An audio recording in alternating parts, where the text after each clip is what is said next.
Summer transfer উইন্ডোতে ব্যাপকভাবে আলোচিত আর্জেন্টাইন তারকা জুলিয়ান আলভারেজের ট্রান্সফার নিউজ।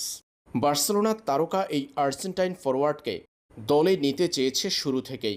প্রথম অংশে বার্সেলোনা জুলিয়ান আলভারেজের জন্য অ্যাটলেটিকো মাদ্রিদের কাছে 100 মিলিয়ন ইউরোর প্রস্তাব পাঠিয়েছিল, তবে তা প্রত্যাখ্যান করেছে অ্যাটলেটিকো মাদ্রিদ।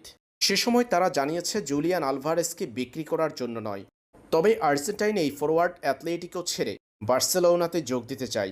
যে কোনো মূল্যে অ্যাটলেটিকো মাদ্রিদ ছাড়তে মরিয়া জুলিয়ান আলভারেজ। তাই অ্যাটলেটিকো এখন নতুন করে ভাবতে শুরু করেছে তারকা এই আর্জেন্টাইন ফরোয়ার্ডকে নিয়ে। এদিকে জুলিয়ান আলভারেজের আগ্রহের কারণে নতুন সাহস পেল হুয়ান লাপোর্তার বোর্ড। জুলিয়ান আলভারেজকে নিতে নাকি এবার নতুন প্রস্তাব নিয়ে প্রস্তুত বার্সেলোনা। স্প্যানিশ সংবাদ মাধ্যম স্পোর্তোর এক প্রতিবেদনে জানানো হয়েছে, জুলিয়ান আলভারেজের জন্য বিশাল অঙ্কের অফার নিয়ে আবারও অ্যাটলেটিকোর দরবারে যাচ্ছে বার্সেলোনা।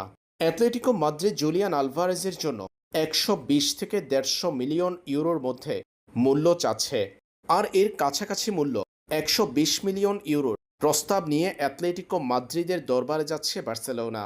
এমন তথ্য দিয়েছে স্পোর্তো। আর্জেন্টাইন ফরোয়ার্ড বার্সাতে যোগ দিতে আগ্রহী হওয়ার কারণে এই সামার ট্রান্সফারেই বার্সার এই অফার কাজে আসতে পারে জুলিয়ান আলভারেজকে দলে নিতে। শেষ পর্যন্ত হয়তো নতুন মৌসুমে বার্সেলোনার জার্সিতে দেখা যাবে আর্জেন্টাইন এই ফরোয়ার্ডকে। নিজেদের 100 মিলিয়ন ইউরোর প্রস্তাব থেকে সরে এসে অফারে টাকার অঙ্ক বাড়িয়েছে বার্সা, যেটা জুলিয়ান আলভারেজে বার্সায় যোগ দেওয়ার ক্ষেত্রে সবুজ সংকেত দিচ্ছে।